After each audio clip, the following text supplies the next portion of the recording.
Bersyukur bisa berjumpa kembali dalam berita hidup baru, New Life News, malam yang ke-48 NLN.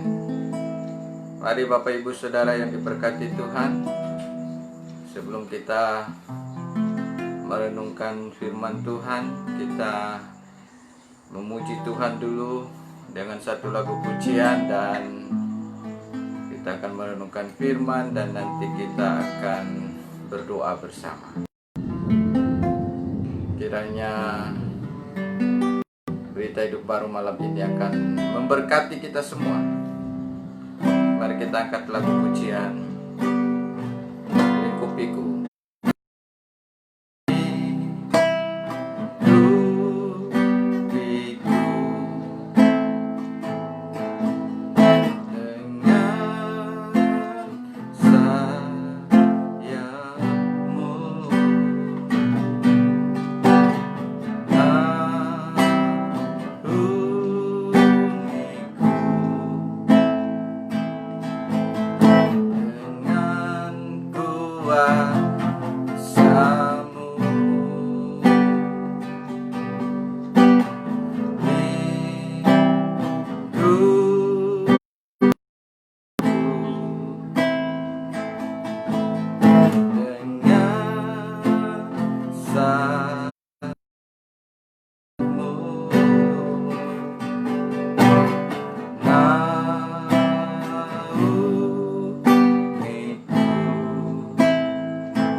sungguh besar bagi kami.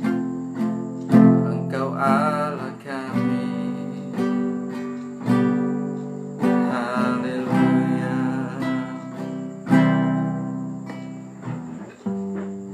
Tuhan, terima kasih karena kami bisa masuk di dalam penyembahan kepada Engkau, dan sekarang kami siap untuk merenungkan dari bagian kebenaran firman. Mari Engkau ambil alih hati pikiran rohani kami. Biarlah Engkau yang berbicara secara pribadi bagi kami semua. Dalam nama Yesus kami siap menyambut kebenaran firman. Haleluya. Amin. Puji Tuhan. Bapak Ibu Saudara yang diberkati Tuhan, malam hari ini berita hidup baru adalah bicara tentang kesatuan yang salah di mata Tuhan. Kok bisa ada kesatuan yang salah di hadapan Tuhan? Karena sebenarnya kan Tuhan suka kesatuan. Bahkan Tuhan ingin umat Tuhan itu bersatu. Dan seperti Yesus, Roh Kudus, sehingga kita juga disuruh untuk menjadi satu. Karena di dalam kesatuan itu ada sesuatu yang lebih kuat dan lebih berhasil. Kan kita tahu kalau satu lidi tidak bisa membersihkan lantai yang luas tapi banyak lidi akan bisa membersihkan cepat. Sama juga dengan satu kayu untuk memasak. Zaman dulu kita masih pakai kayu, tapi sekarang sudah pakai kompor gas. Ya, kalau kompornya hanya menyala sedikit, tidak semua putarannya menyala, tidak bisa cepat masaknya juga. Begitupun juga dengan kesatuan. Kalau kita semakin bersatu, semakin cepat kekuatannya. Sama juga dengan doa pribadi, ya besar kuasanya juga sama. Tetapi semakin banyak orang berdoa bersama-sama, semakin besar juga terang yang terjadi, kekuatan yang terjadi, karena ada banyak orang percaya yang bersama-sama berdoa. Jadi Tuhan suka kesatuan sebenarnya. Tetapi kenapa judul firman ini malam ini saya beri judul kesatuan yang salah di mata Tuhan? Karena memang pernah terjadi kisah ini, dan banyak kita pasti berpikir kenapa sampai Tuhan melihat itu sebagai satu kesalahan, dan akhirnya terjadi yang namanya kekacauan di sana. Nah, Bapak Ibu Saudara yang diberkati Tuhan, mari kita akan renungkan dari Kejadian 11 ayat 1-9.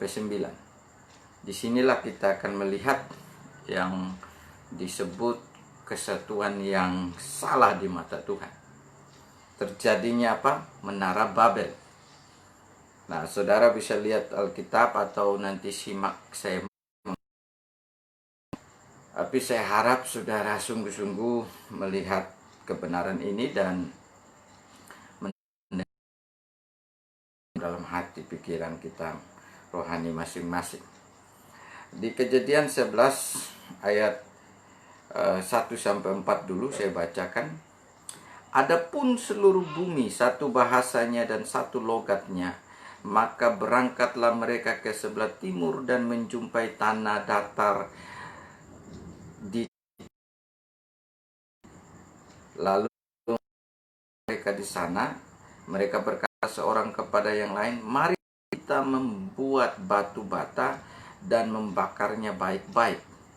Lalu bata itulah dipakai mereka sebagai batu dan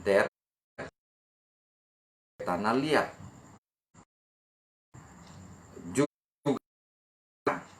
marilah kita dirikan bagi kita sebuah kota dengan sebuah menara yang puncaknya sampai ke langit. Dan marilah kita mencari nama supaya kita jangan terserak ke seluruh bumi. Nah, kita lihat di situ. Ini kan mereka bersatu semuanya. Ada kesatuan yang luar biasa. Katanya di ayat 1, bahasa dan logat, sehingga manusia begitu bersama-sama. Pemikirannya gampang disatu.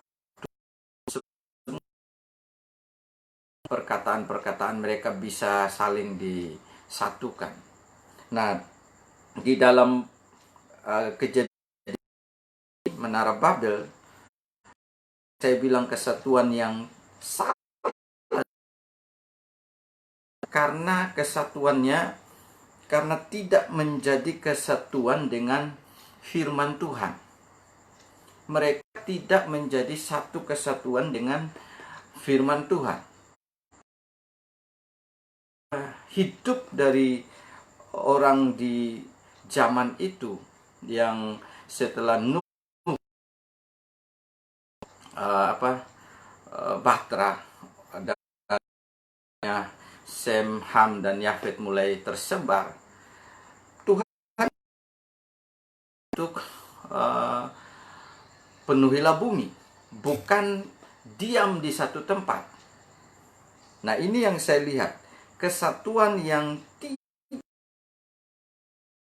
menjadi kesatuan dengan firman Tuhan, sehingga itulah yang menjadi salah di mata Tuhan. Tuhan lihat mereka melawan firman, mereka bersatu untuk firman, mereka bersatu untuk menentang firman. Ya, inilah yang menjadi penyebab kesalahan di mata Tuhan.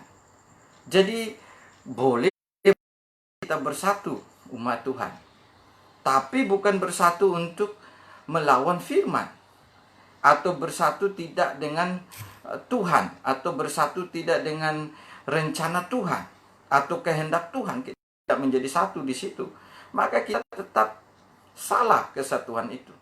Kesatuan itu akan menjadi kesatuan yang membahayakan karena tidak sesuai dengan firman dari Tuhan. Kenapa saya bilang tidak sesuai dengan firman dari Tuhan? Karena di situ mereka sudah satu dan mereka ingin mendirikan tempat di tanah Sinear. Mereka cari tempat yang terbaik, membuat persiapan pembangunan kota itu, Menara Babel itu. Dan tujuannya supaya ayat yang keempat tadi, jangan terserak ke seluruh bumi. Padahal Tuhan kalau di ayat sebelumnya, di pasal sebelumnya, penuhilah bumi, beranak cuculah dan penuhilah bumi. Maksudnya tetap benar, bukan diam di satu tempat.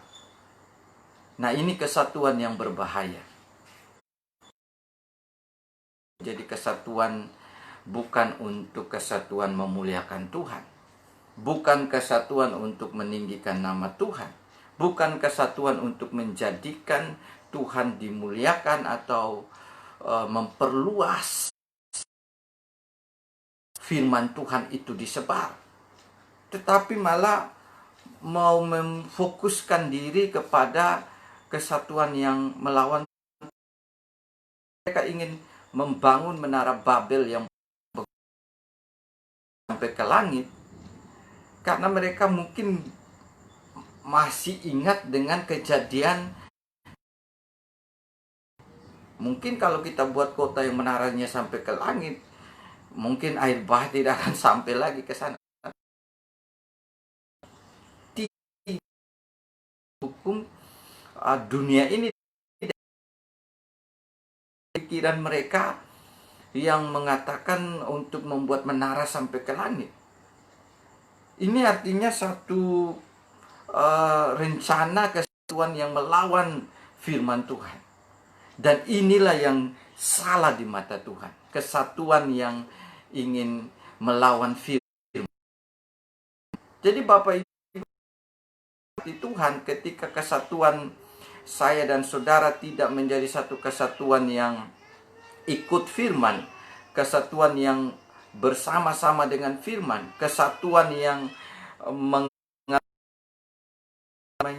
tidak menentang firman, maka itu kesatuan yang luar biasa baik. Apa bersatu lalu segala yang menentang Tuhan, tidak baik. Kita tahu Nathan dan siapa yang bersatu melawan Musa waktu itu? Nathan dan Abiram, ya. Mereka orang-orang untuk bersatu melawan, dan akibatnya fatal sekali. Mereka harus mengalami ditelan oleh kesatuan untuk memberontak kepada rencana Tuhan, kesatuan untuk melawan kehendak Tuhan. Pastilah kita tetap kalah, pastilah kita akan hancur, pastilah kita akan gagal. Karena itu segala kesatuan yang kita harus bangun di dalam kesatuan, di dalam keluarga pun kita harus membangun kesatuan untuk meninggikan Tuhan. Kesatuan yang cocok dengan ikut firman Tuhan. Mengajak atau untuk melakukan kesatuan yang memberontak kepada Tuhan atau tidak ikut menyatu dengan kehendak firman, rencana firman Tuhan. Bapak Ibu Saudara yang diberkati Tuhan, inilah kesatuan yang salah di mata Tuhan.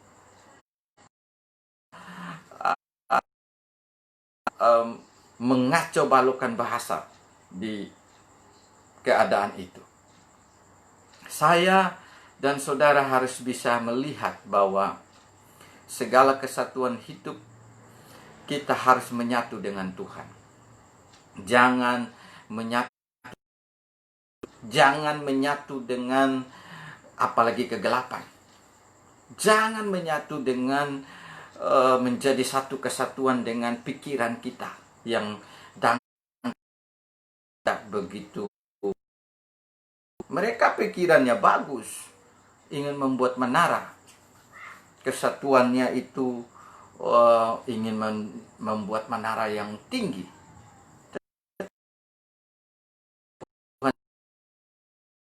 Tujuannya supaya tidak terserak ke seluruh bumi.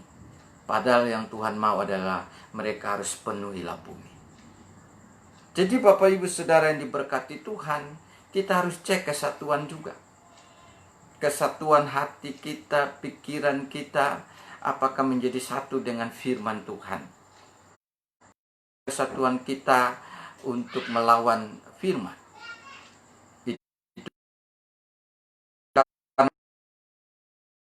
Kesatuan yang salah di mata Tuhan.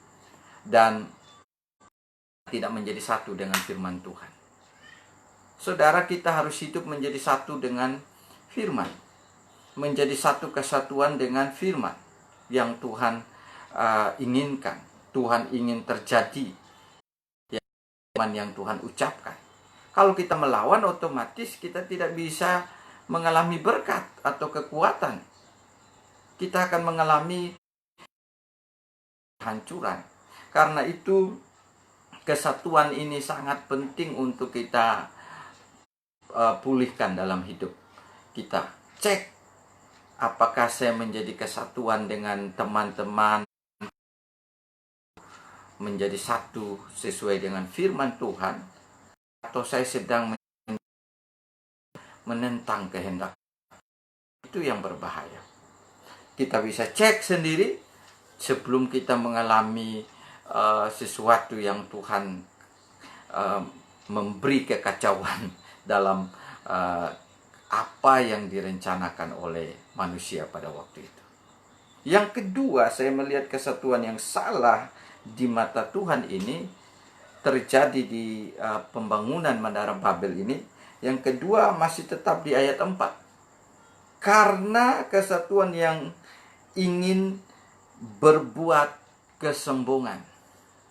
Saudara, tadi saya sudah bilang, kalau kita tidak menjadi satu dengan kesatuan firman, maka yang akan terjadi nantinya kita akan menjadi satu kesatuan untuk kesombongan.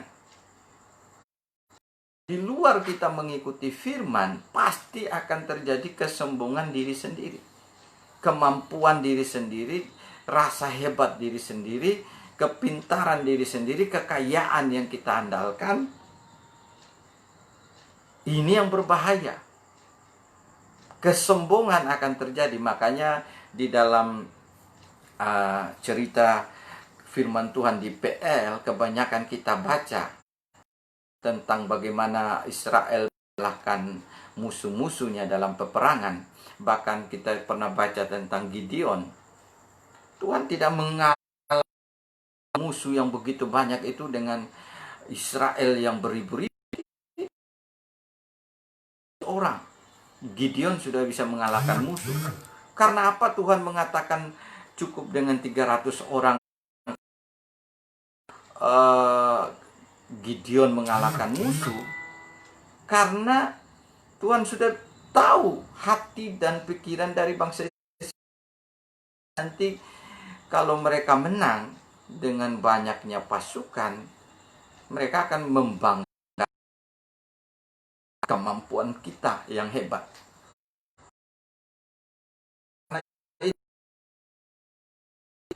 Supaya mereka tidak menyombongkan diri,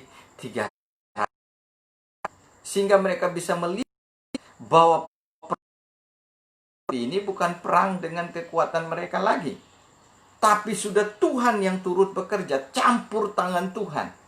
Dan inilah yang membuat kita tahu bersama bahwa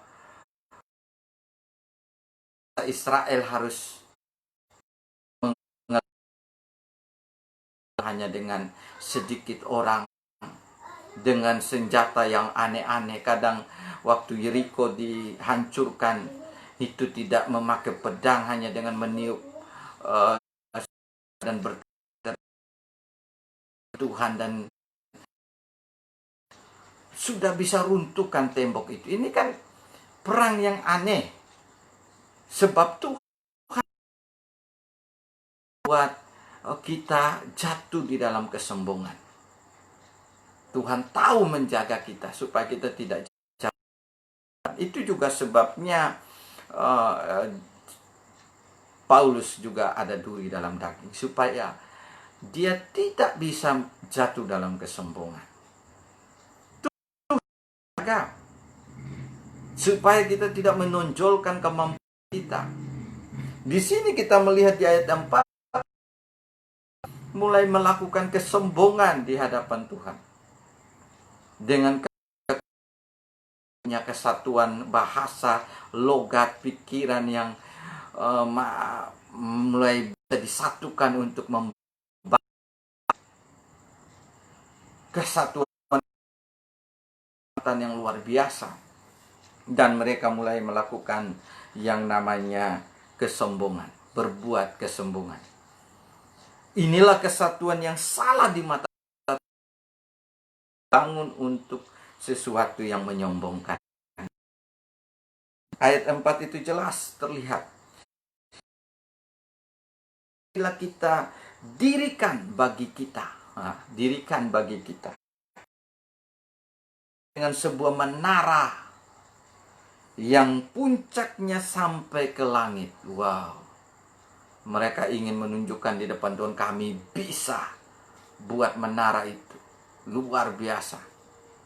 Dan apa tujuannya? Dan marilah kita cari nama. Inilah kita, bangsa Saman ini yang hebat. Itulah yang saya bilang maksud adalah kesatuan yang salah.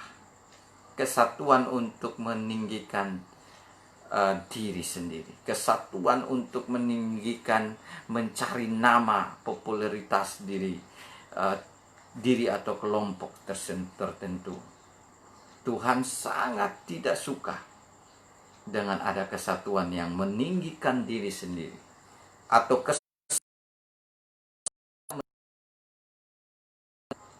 untuk apa kita bersatu denominasi kita atau kehebatan kita. Tuhan tidak ikan. Inilah yang akan menyebabkan kekacauan. Kenapa terjadi kekacauan? Karena pas ada kesombongan, pasti akan ada kekacauan. Ketika sudah ada kesombongan yang masuk,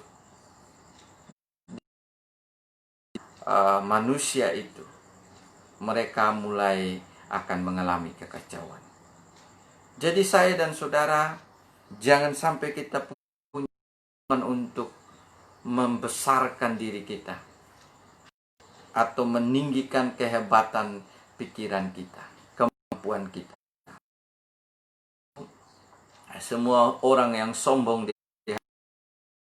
dan ada cerita bagaimana mereka hancur dengan kesombongannya adalah, kita ingat kapal Titanic yang terbesar pada zamannya. Mereka kali dibuat megah, dan waktu pembuatnya diwawancarai dibilang, aduh kapal ini luar biasa hebat, bagus.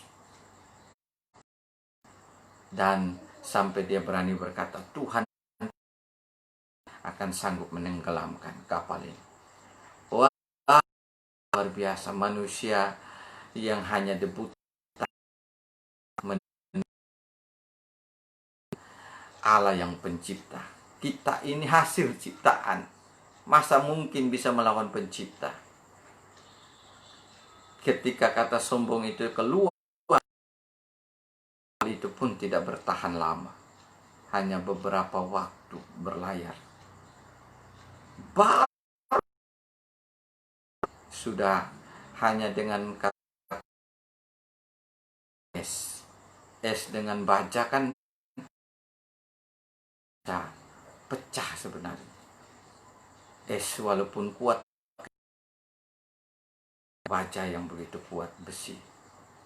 Tetapi kita itu diangkat di layar film juga,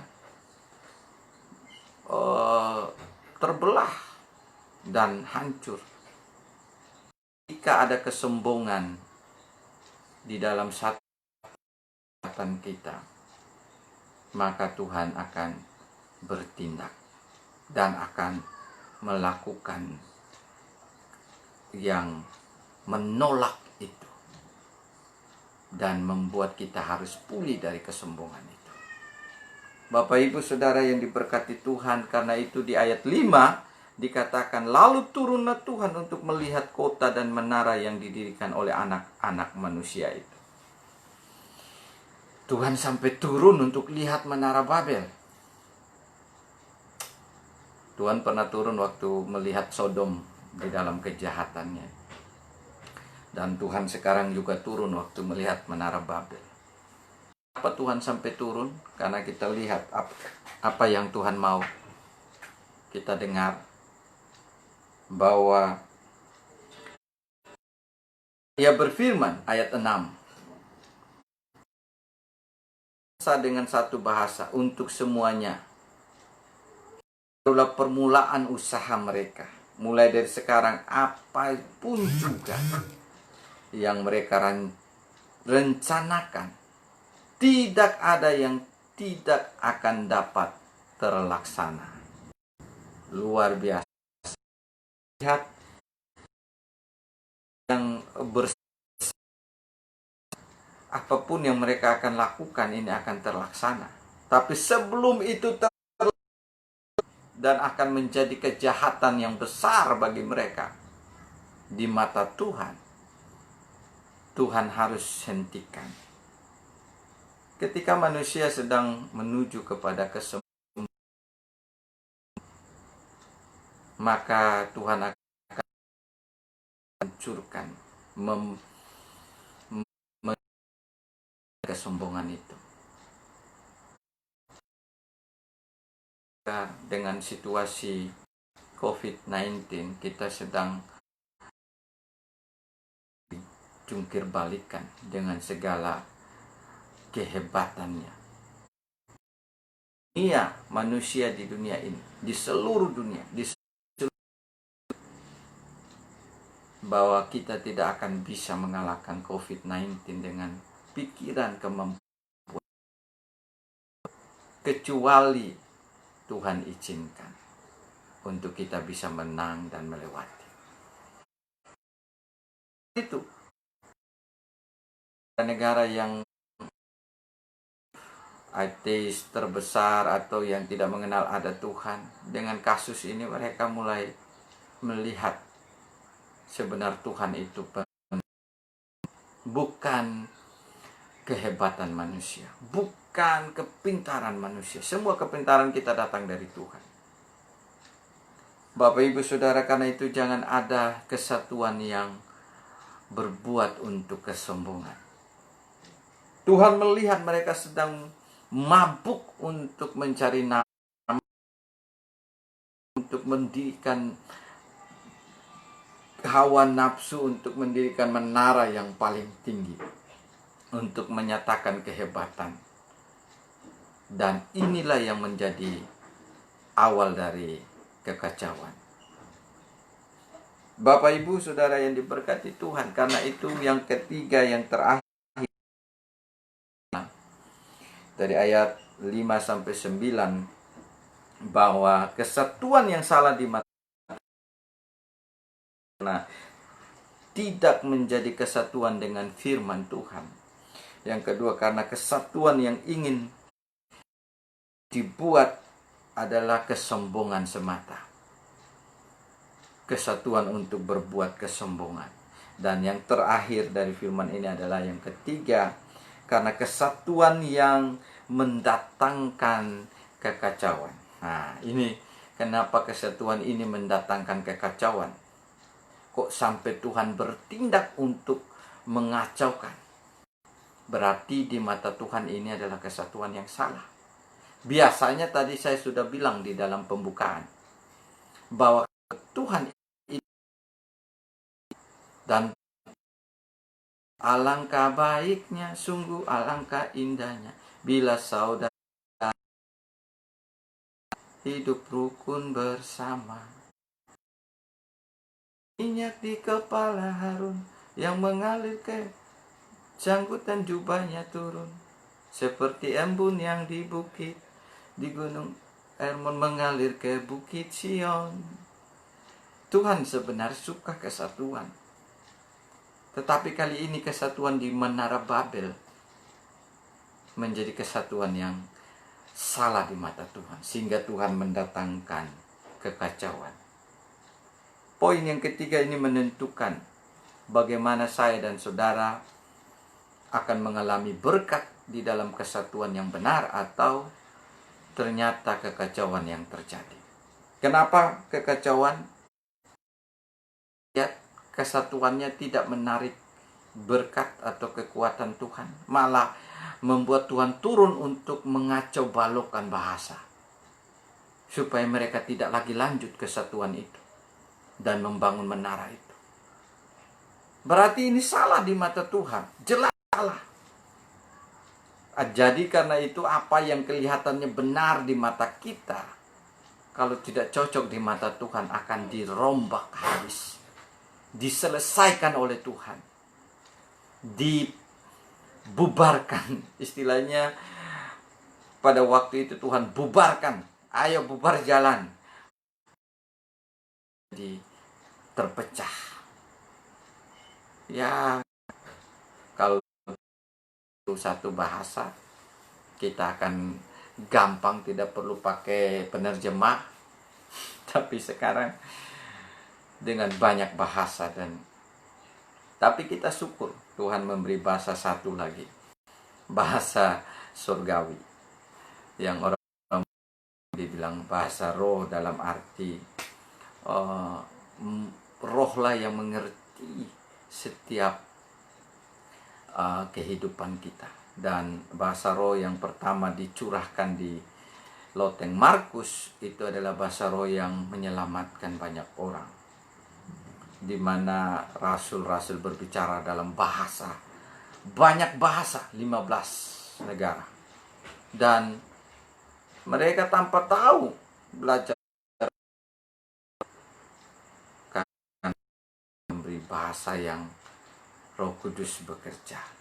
Dan akhirnya bisa menyampaikan firman dan membawa banyak jiwa. Tapi kita syukur Tuhan memulihkan kembali di dalam bahasa yang Tuhan karuniakan untuk bisa menyampaikan Injil tetap. Dalam keadaan yang sulit, Tuhan bisa bekerja untuk bahasa untuk menerjemahkan Injil ke semua bahasa. Jadi saya dan saudara jangan karena kesatuan yang mendatangkan kekacauan itu harus kita hentikan. Sebelum Tuhan yang hentikan, sebaiknya kita yang hentikan sendiri. Kalau kita menyatu dengan hal yang salah, segera berhenti saja. Menyatu dengan mabuk, menyatu dengan merokok yang merusak kita, menyatu dengan kehidupan yang salah, segera berhentikan saja. Kalau tidak mau nanti hidupnya kacau dan hancur. Karena itu saya selalu kasih dua pilihan kepada umat Tuhan. Kalau setiap kali saya menyatu dengan hal yang salah, saya tahu aja pilih Tuhan yang hentikan atau kamu berhenti sendiri. Karena kalau Tuhan berhentikan bisa dua. Bisa tidak merokok lagi, Tuhan mampu untuk stopkan rokok atau memabuk seperti kita rasa mual atau tidak mau lagi. Wah, itu luar biasa. Itu kasih karunia untuk pemulihan yang cepat. Tetapi kemudian ada lagi berhenti yang lebih ekstrim. Tuhan selesaikan kita dari dunia ini. Ketika orang mati kan sudah tidak mungkin mabuk dan rokok lagi. Karena itu saya bilang kepada orang-orang yang masih menyatu dengan hal-hal yang salah, kamu mau diberhentikan oleh Tuhan atau kamu berhenti sendiri, memutuskan hati. Karena kalau kita bisa memulai untuk melakukan yang salah, menyatukan hidup kita dengan yang salah, memulai untuk berhenti dari sesuatu yang salah. Kan dulu tidak lahir langsung merokok atau mabuk. Sekarang pun kita juga bisa mulai memberhentikannya. Tidak ada orang bilang saya tidak bisa berhenti. Yang tidak bisa berhenti, dia mau diberhentikan oleh Tuhan atau dia mau Tuhan yang berhentikan. Nah, Tuhan punya dua cara. Paling tidak berhentikan dari rokok saja dan mabuk, itu saja diselesaikan, atau orangnya yang diselesaikan. Pulang saja supaya tidak memperbanyak kesalahan. Saudara, kita lihat bagaimana kekacauan ini terjadi karena tadi kesatuan yang salah di mata Tuhan, kesatuan yang melawan firman, melakukan kesombongan, dan kesatuan yang mendatangkan kekacauan. Saudara, jangan bersatu untuk membuat pemberontakan melawan Tuhan, kesatuan untuk melawan pemimpin yang pemimpin bangsa juga. Semua ada aturan mainnya. Ketika kita melakukan kesatuan yang salah, maka kita akan mengalami kekacauan.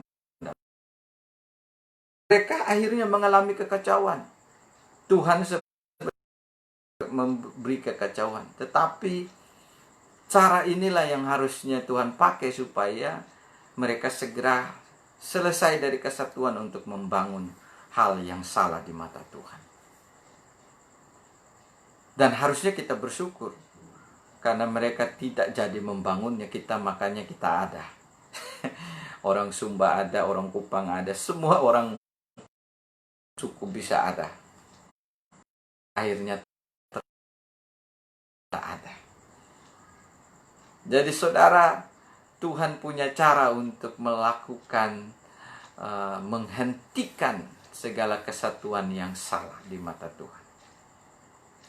Baru hari ini saudara, semua kesatuan kita menyatulah dengan kebenaran. Menyatulah dengan Tuhan. Jangan menyatu dengan hal yang salah. Lepaskan. Jangan menyatu untuk menjadikan hal-hal yang membuat itu. Karena itu Paulus ketika dia mengenal Yesus, dia mengatakan dalam yang dia tulis, aku menganggap sampah semuanya. Kepintaran, kehebatan dia sebagai ahli Taurat, kemampuan dia sebagai orang hebat, doktor yang kemampuan intelektualnya luar biasa, dia anggap sampah. Setelah saya mengenal Yesus Kristus, semua itu tidak ada artinya. Habis kesombongan. Jadi saya dan saudara, apa yang mau disombongkan dari hidup kita? Kita ini hanya tanah, tanpa Tuhan tidak ada artinya apa-apa. Tanah yang akan menjadi dibuang. Karena itu saya percaya hidup kita harusnya menjadi saluran berkat. Kesatuan untuk mengalirkan berkat, bukan kesatuan untuk mendatangkan kekacauan. Kita lihat tadi kekacauannya luar biasa. Kekacauan yang terjadi di ayat 9. Walaupun nanti setiap kita melakukan apa saja, Tuhan melihat akan bisa terlaksana. Kemampuan kita itu Tuhan sudah kasih luar biasa. Makanya sekarang apapun yang manusia kerjakan, kita lihat pesawat terbang ada, semua ada. Memang Tuhan bilang di ayat itu, ayat 6, apa saja mereka ingin lakukan bisa terlaksana.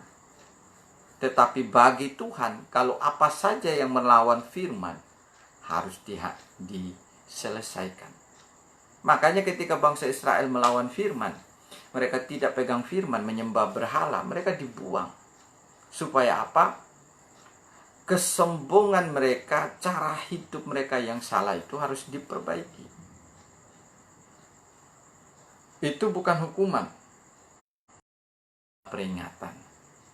Sama dengan COVID yang kita hadapi, ini bukan hukuman.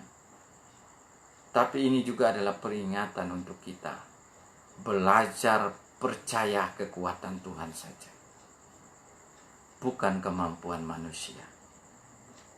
Dan kita akan terpelihara karena rencana besar Tuhan dalam hidup saya dan saudara.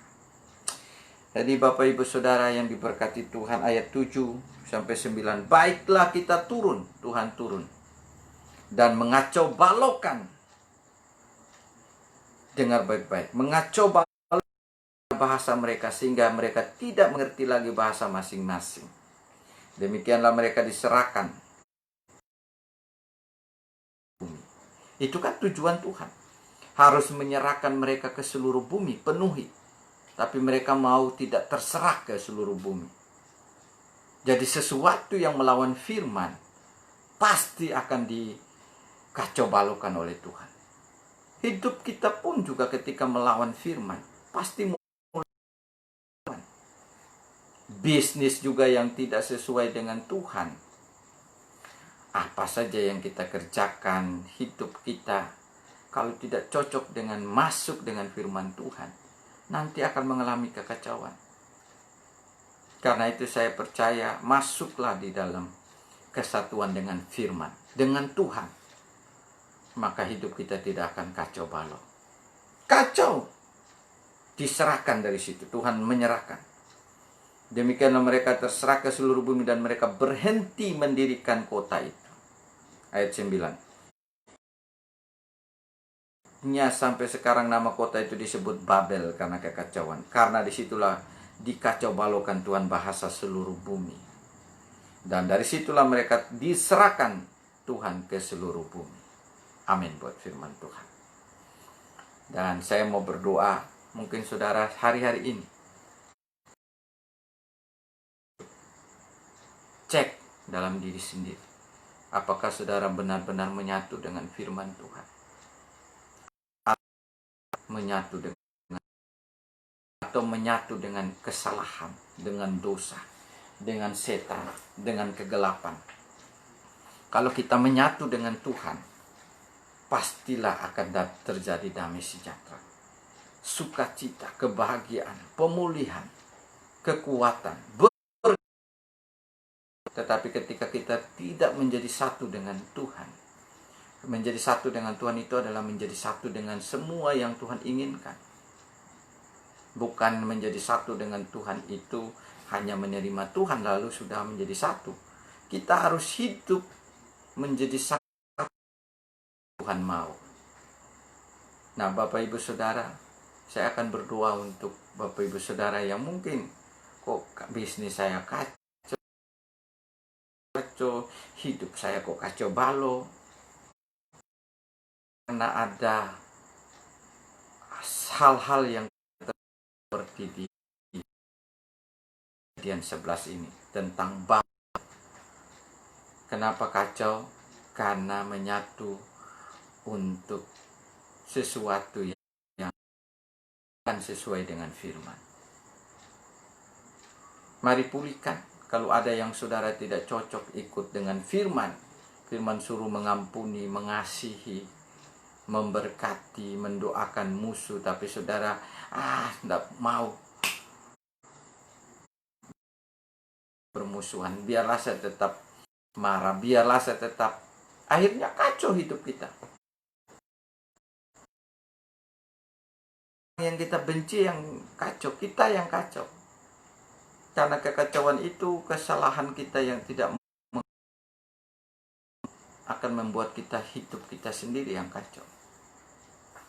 Jadi saudara yang diberkati Tuhan, mari berdoa. Kalau saudara sekarang ini saya masih satu dengan kebiasaan lama saya yang buruk, masih menjadi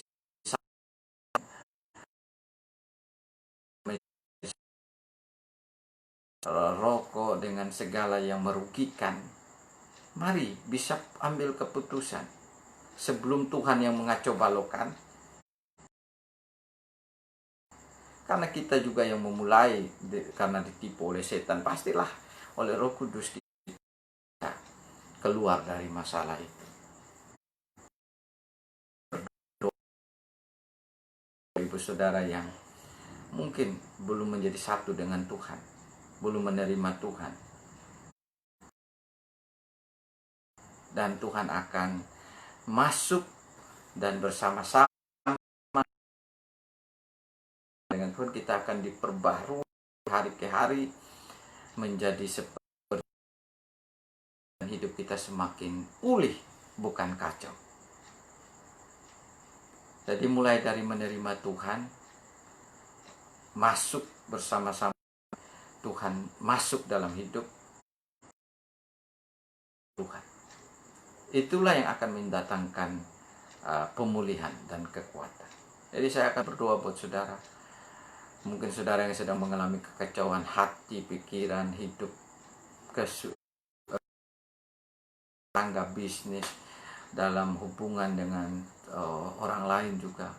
Mari berdoa supaya lewat doa ini saudara mengalami pemulihan yang luar biasa. Mari taruh tangan di dada dan supaya kesatuan dengan saya untuk mengaku di dalam Tuhan. Tuhan Yesus, Engkau lihat tangan yang ada di dada yang hari ini mungkin berdoa, atau setelah siaran ini mereka berdoa. Bapa, mungkin selama ini mereka tidak menjadi satu dengan Engkau. Karena mari kalau mereka buka hati dan minta Tuhan Yesus masuk di dalam hati mereka, mari Engkau masuk Tuhan. Engkau pulihkan hidupnya. Bukan lagi hidup yang kacau balau, bukan hidup yang penuh dengan kekacauan dalam hidupnya lagi. Kegelapan sudah karena terang masuk di dalam hati dan mulai bisa mengikuti seluruh hidup yang menjadi zaman Tuhan. Hamba berdoa mungkin yang bisnisnya kacau juga karena jalankan bisnisnya dengan kesatuan dengan dunia atau hal mulai pulihkan dalam mau menjadi satu dengan firman Tuhan. Tuhan jamah dalam nama Yesus. Hamba berdoa kalau menjadi satu hari-hari hal yang salah dalam hidup yang sebenarnya tidak cocok dengan firman Tuhan, tapi tetap masih menjadi satu dengan hal-hal yang jahat itu, dan mereka taruh tangan di dada saat ini dan ingin, Tuhan saya mau berhenti, dan mereka mulai mengambil tindakan iman untuk berhenti. Mari Engkau jamah dan pulihkan. Biarlah malam ini ada juga yang mengalami kelepasan dari kesatuan kepada hal yang buruk. Di dalam nama Yesus. Dalam nama Yesus. Dalam nama Yesus. Dalam nama Yesus. Terima kasih. Dan hamba berdoa yang akhirnya, pulihkanlah aliran rohani untuk tidak kekacauan yang akan datang. Karena kami sudah menerima sang sumber berkat, sumber kehidupan. Kami percaya yang akan datang setiap hari dalam hidup kami adalah kekuatan dari Tuhan. Tuhan jamah yang terjadi sekarang, karena bukan dalam hidup kami lagi. Berkat Tuhan yang akan kami menjadi satu firman Tuhan, menjadi satu dengan penginjilan, menjadi satu dengan rencana Tuhan. Dan Tuhan, isi hati Tuhan, berkat dalam nama Yesus. Amin. Bapa, hamba berdoa, biarlah apa yang sudah hamba lepaskan dalam doa terjadi kepada setiap yang menerima saya, dan akan terjadi perubahan luar biasa, dan akan dengan kekuatan Tuhan. Terima kasih Bapa. Hamba berdoa buat bangsa dan negara kami, satuan besar Tuhan untuk menyelamatkan seluruh Indonesia, seluruh dunia juga. Biarlah lewat banyak jiwa yang dikuatkan, karena pemulihan menjadi satu dengan Tuhan kembali dan menikmati kekuatan Tuhan. Bangsa kami, tempat hamba berada, dan Sumba, Kupang, seluruh NTT, ada keluarga kami di sana, ada dan biarlah Engkau menjamah, menguatkan senantiasa. Hamba berdoa buat Morris, segala sakit dia sudah dihancurkan oleh Tuhan, karena dia menjadi satu dengan kehidupan, menjadi satu dengan ciptaan baru. Engkau perbarui seluruh tubuhnya dengan kekuatan Kristus. Terima kasih. Hamba berdoa buat setiap yang setia melihat berita hidup baru ini, biarlah semakin hari semakin menikmati kebenaran berita hidup baru, dipulihkan dan diberkati selalu oleh Tuhan. Terpujilah nama Allah yang hidup, yang memberkati kami. Kami akhiri berita hidup baru malam hari ini, dan kami percaya kami tidak mengalami kekacauan lagi dalam hidup kami, karena kami menjadi satu dengan kebenaran Tuhan, kekuatan Tuhan. Yesus adalah Kristus dalam hidup kami. Biarlah kekuatan Allah Bapa, Anak, dan Roh Kudus akan nyata dalam hidup kami. Dan berkatilah besok, ibadah kami besok untuk memperingati Pentakosta. Biarlah kami sungguh-sungguh mengalami kepenuhan Roh Kudus. Mari persiapkan hati kami, dan akan perjamuan kudus juga Tuhan. Jemaat Gereja Hidup Baru, sehingga mereka bisa tumbuh. Terus yang diingati, mereka bisa mengalami luar biasa dan memulihkan seluruh kehidupan. Berkati hamba Tuhan HKTR, Kepo DL, dan STTC. Tuhan berkati semua. Dalam nama Yesus kami berdoa dan mengucap syukur. Berkati semua ibadah umat Tuhan di seluruh dunia besok. biarlah lewat memperingati pencurahan Roh Kudus, ada kuasa tertinggi yang untuk memampukan kami melewati COVID-19. Dalam nama Yesus kami berdoa. Amin. Puji Tuhan. Sampai berjumpa besok dalam berita hidup baru. Dan saya percaya kalau saudara diberkati, bagilah firman ini. Dan kalau saudara ingin sharing setelah siaran ini, saudara mengalami lawatan dan kuasa Tuhan, bisa hubungi saya di WA saya, dan juga bisa lihat juga di YouTube. Saya akan bagikan juga video ini. Dan kalau saudara diberkati, bisa sharekan kepada banyak orang yang lain. Yesus memberkati kita semua. Sampai jumpa besok. Tuhan Yesus memberkati. Salam.